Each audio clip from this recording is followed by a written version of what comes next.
ปีอดดอก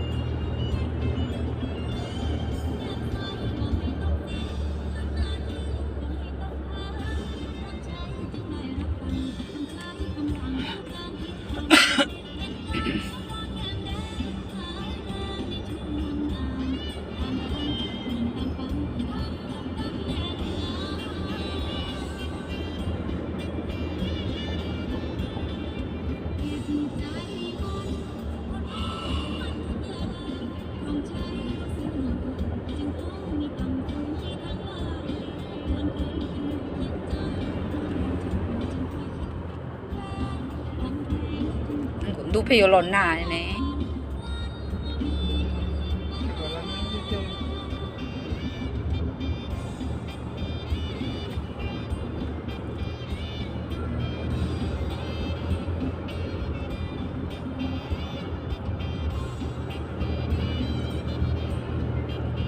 我几个进的不干了。โอ้ต้องต่อเชียชับโอ้โชเตเชีย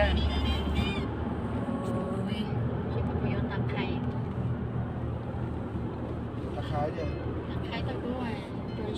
ตะไคร้